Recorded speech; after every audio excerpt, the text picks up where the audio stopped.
Are you a healer, witch, creative, or magical entrepreneur who's ready to fill your high-ticket one-on-one or group coaching program, and you want a sales page that will do the selling for you?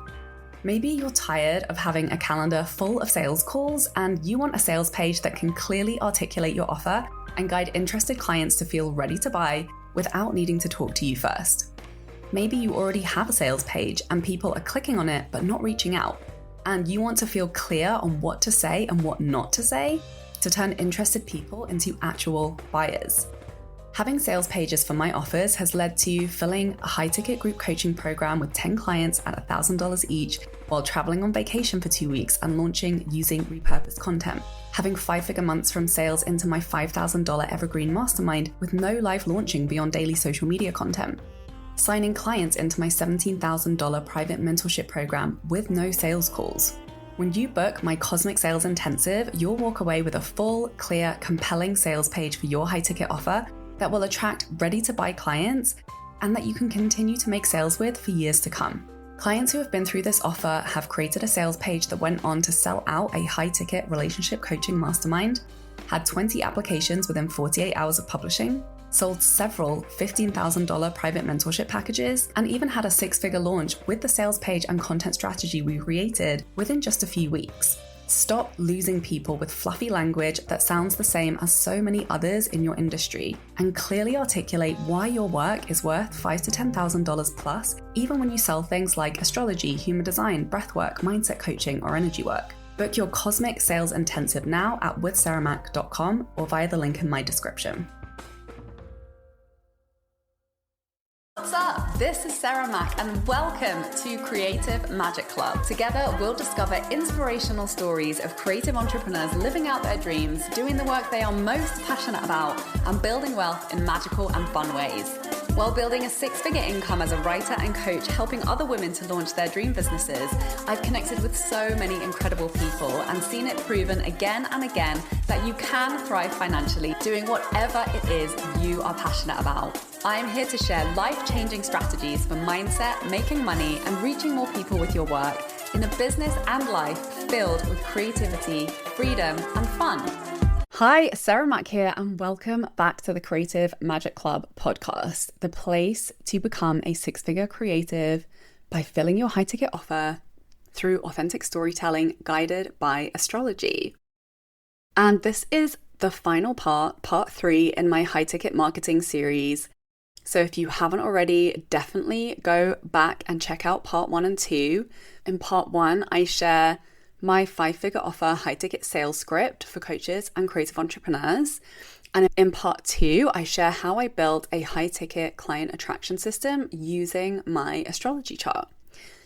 So today we're going to dive into how to find high-ticket clients with my top 3 astrology branding placements. The first one I'm going to dive into is the Midheaven. This is your 10th house. This represents your career and legacy. So it's super, super important to really dive into embodying this in your brand. So some of the connections that I made, I've always been very intuitive in my approach to branding. But when I discovered that Gemini, which is the ruler of my midheaven, really does represent all colors of the rainbow, but also with particular prominence, the color yellow. I was like, oh yeah, this is exactly what I was intuitively drawn towards representing myself in my brand. And I want to talk about how, color choice is obviously just one angle, but it can be so, so powerful in connecting with clients online because it makes you really memorable and people feel you and people connect to so much more than just what you say. And this is really the power of brand. And obviously Gemini represents changeability, right? It's immutable. And, one of the key features of Gemini energy is curiosity and just always diving into one thing and then another thing and always wanting to be changing, which, you might think would pose a challenge as a brand because the traditional advice is always to become really known for one thing, right? Become recognizable, really get repetitive.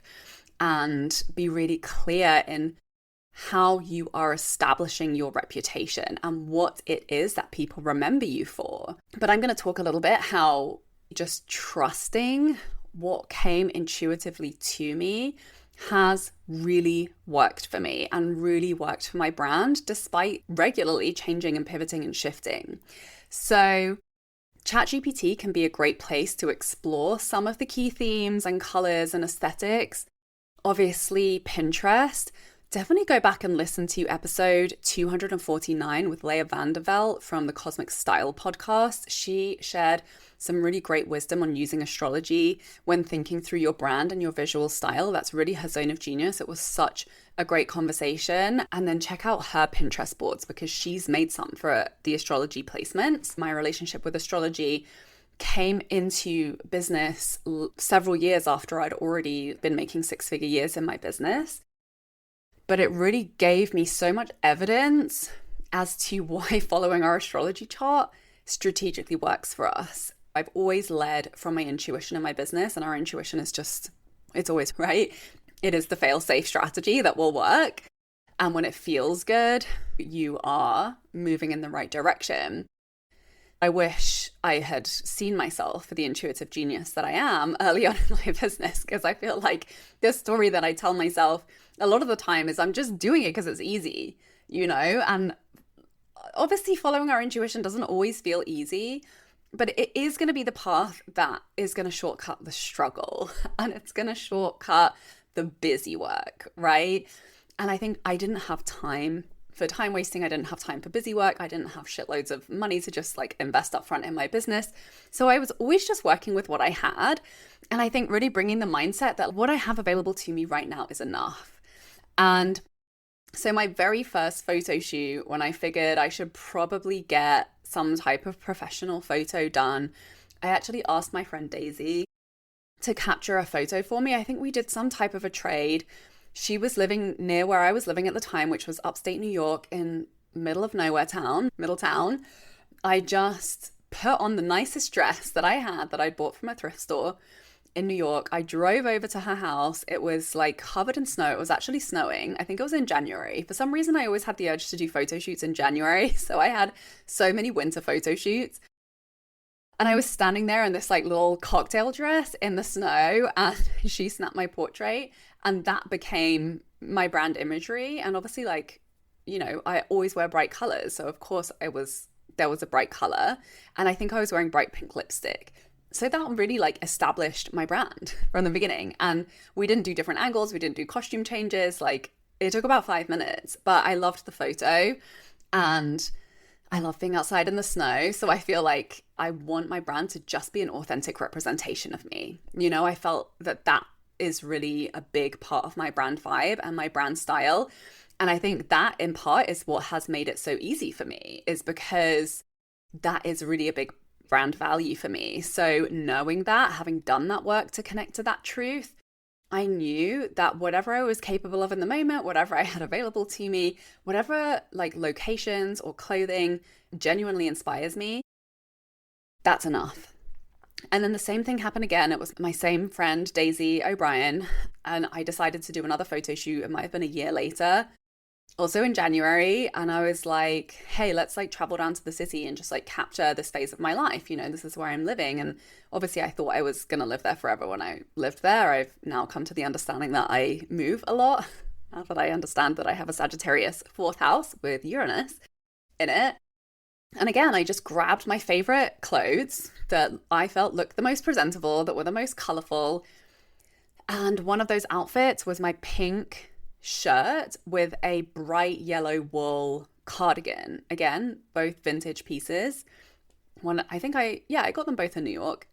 And she snapped a really iconic photo of me in front of the merry-go-round in Dumbo in Brooklyn. And that really became my brand headshot for so many years. And yellow and pink became my brand colors. And I can't tell you how many comments I've got from people who were like, oh, you're the pink and yellow girl.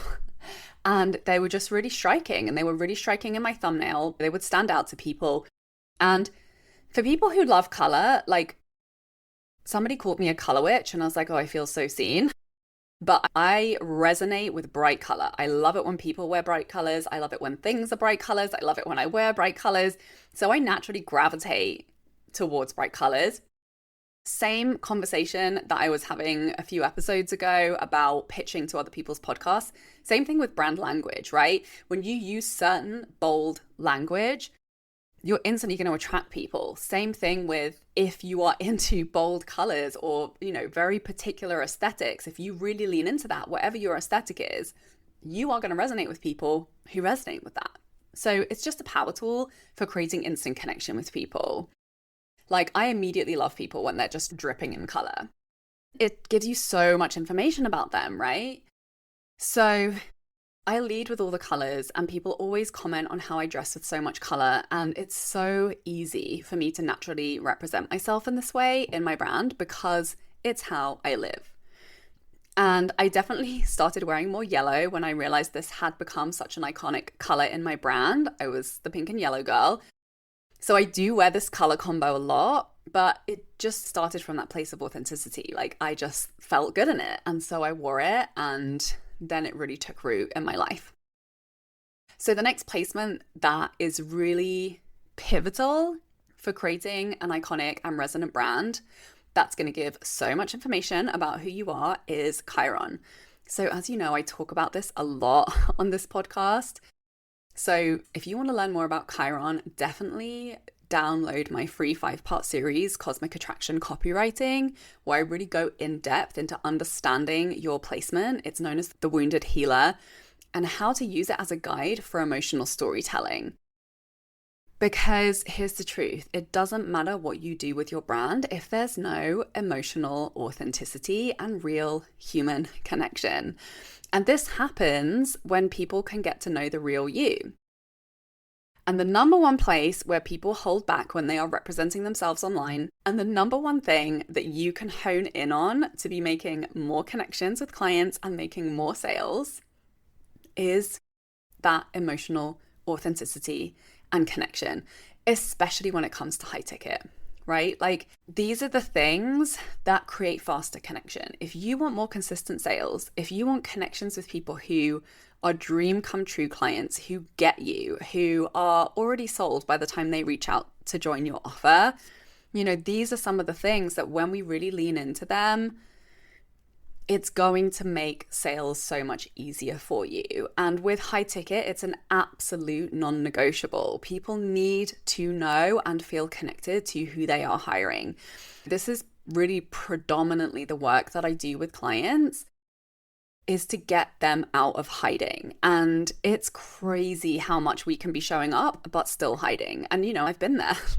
And I still go through those periods where I'm posting content, I'm showing up, I'm saying things, but I'm not really showing myself. I'm not really connecting. I'm not allowing people to emotionally connect to me because I'm not sharing my story. It's so easy to not share our stories. There's so many other things that we can waffle on about that can appear valuable, right? But without that genuine emotional human connection that comes through letting people get to know you, you are not going to be attracting clients into your high ticket offer with any consistency or success.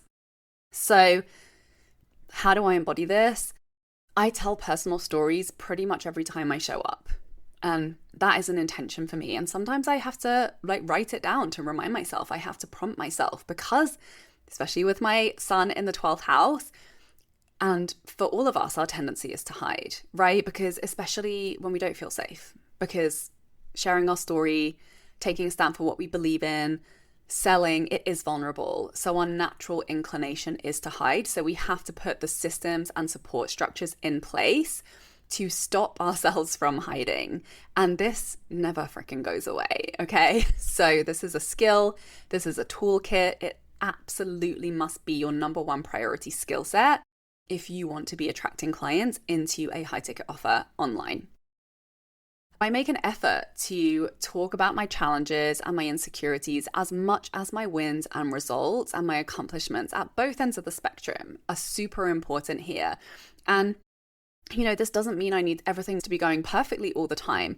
This is really developing that ability to identify what are the wins, even if you're in a period of life and business where it's small wins. that you're celebrating, right? You don't need to be having these like huge, crazy results all the time to be able to demonstrate your value. We can't have one without the other. If you're just all, everything's going great, no one's going to trust you. And if you're all, here's all the challenges I'm moving through without really championing your successes and your results, no one's going to hire you. So you have to have both. When people come to your brand, they want to be inspired by what's possible, but they also want to feel seen in the challenges that come when they are working towards reaching their goals. So this is why Chiron is, a really great place for us to connect to that vulnerable storytelling that does that. The next placement that's super powerful to understand and to really dive deep into when we are building a brand is our fourth house ruler. So the way that we find this is we look at the sign that rules our fourth house, and then we look at the planet that rules that sign. And this represents the values of your ideal client. And this is a technique called stepping your chart, because your fourth house is actually the seventh house of your 10th house, which is basically what represents your career and business. So my fourth house is Sagittarius, and the ruler of Sagittarius is Jupiter. And Jupiter is in my fifth house in Aquarius. So for me to understand the values of my ideal client more deeply, I look at the fifth house, and the values of the fifth house are creativity and play and pleasure. Then I look at Aquarius, which is the sign on my fifth house where Jupiter resides. And Aquarius values are revolutionary technology, freedom, authenticity, and community. So if you've been following me, you can see that these are the main driving values in my life and brand. And this is really my ideal client. Like, my ideal client is a creative revolutionary, right? Somebody who's super creative, has a big vision, wants to disrupt their industry, wants to really benefit their community and make a positive impact, and wants to do it in a way that creates ultimate freedom and authenticity and self-expression, and in a way that's fun and feels like play and doesn't want to feel boxed in. So the way that I embody this in my brand is so many ways. This is just very naturally who I am. This was the foundation and the value set that I built my entire business on, was to have creative freedom, was to have fun, was to impact communities that I care about. But I'm always going through a struggle with this myself, and I think that is what makes me relatable, because we all have that creative edge where we're like, oh my God, that would be so fun. That would bring me so much freedom and so much pleasure, but do I believe I can do it? This is that perpetual conversation that we are in with ourselves when we are meeting our creative edges. And that for me right now is this tension between business and music, like really having the pull to make music, which is also a very new skill for me. I used to write lyrics for other artists back in my freelance days. It was like a little experiment. I've occasionally dipped in and booked some more of this work, but then I'm like, it doesn't really fit into my business strategy right now, and would rather save that creative juice for my own music and writing songs. But it is time intensive alongside running a creative business. But, I know that this is the vision that I built my business around, is to have the space to play and to create for the joy of it. And it's something I do almost every day. I play guitar and I sing just for me, just for the joy. And it really is an authentic expression of who I am. So it's very fifth house. I do it purely for pleasure and play. My Virgo rising always tries to turn it into a business strategy, like you should record a meditation, you should become a sound healer, you should make a weekly musical content pillar. But that is not the point. The point is that I like music because it's play. But then I have to constantly rewrite that permission slip of it's okay to prioritize time to just do things that you love without it needing to have a goal or an outcome or to turn into a business strategy. So where I'm at with it now is I'll occasionally record a video of whatever I'm playing, but I do not have any strategic commitment to it right now. I do commit to doing it daily because that's what it takes to really feel the joy and the freedom that music has the potential to bring me. And even before I was sharing that I even played music, I was attracting a lot of musicians as clients. And even though I don't really know anything about the music industry, and I have actually learned a lot from my clients that I've supported, at least I share this point of reference with musician clients that helps them to feel seen and to feel connected and to feel understood. And with Pisces as my descendant, my 7th house, you know, that very watery, super creative energy is the vibe of a lot of the clients that I attract. And they come to me for more of that structure and consistency and business strategy that really helps them to channel their creativity into consistent income streams. All this to say, our values and how we naturally embody them become super magnetic points of reference that lead to sales from clients that are deeply compatible with who we are. And that makes for really fruitful and rewarding client relationships and coaching conversations that you are going to be obsessed with. So show people who you are and how you embody the values that are important to you. And as you can see, I'm not like out here being like, I help musicians. I know so much about the music industry. I'm a really skilled musician, because like that's not the focus of my brand and business. But just the vibe that people get from me because I do music, because of the vibe and the frequency that that creates, people pick up on that. And that leads to resonance. Same thing with my book. When I was writing my book, people were super attracted to come and work with me to get help on their business and their client attraction and their content strategy. I wasn't helping people to publish. I mean, I definitely help people develop messaging that has led to book deals, but that's not the goal of my transformational coaching offers. So you do not need to be perfect in any area of your life. You just want to give people a taste of the flavors of who you are.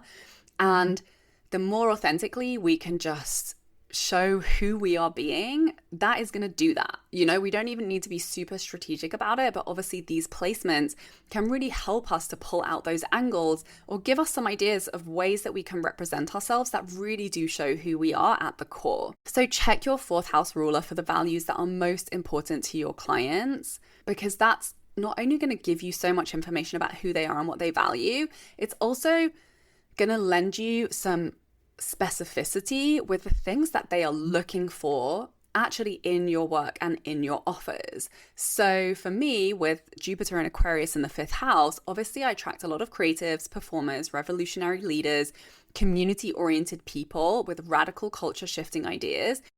And the reason they choose to work with me is because they need support in grounding their big, expansive ideas into reality with a lot of belief work, because Jupiter rules our beliefs, philosophies, and wisdom and teaching.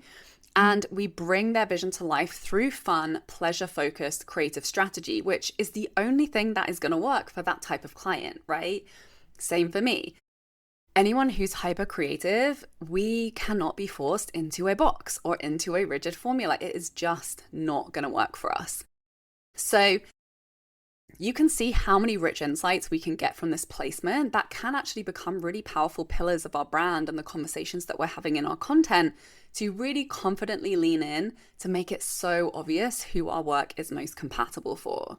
And there are just so many layers that we can go into with this one placement alone. And I love digging deep into this one with my clients, because you can break out very specific conversations that are going to sell your offer with a lot of clarity and potency and make you the undeniable choice for your specific type of client. Work out the content angles, the content pieces, and the high ticket sales strategy that aligns with your cosmically compatible soulmate clients. So it becomes so freaking obvious who you are, how powerful your work is. And so it stands out to the right people. So they start hopping into your 5 to 10K plus offers, seemingly out of nowhere, and really excited to invest thanks to your content. I hope you've loved this content series. Please reach out with your insights, follow-up questions that you want me to talk about. And if you need any support in translating these into a 6-figure brand strategy to attract soulmate clients through content that is authentically you, that you love to create, and that's sustainable and fun. Thank you so much for being here. Please share this episode with anyone who you know will love it. If you haven't already left a review, please go over to iTunes and do that, and I will love you forever. I'm sending you so much love, and I'll see you next week. Bye.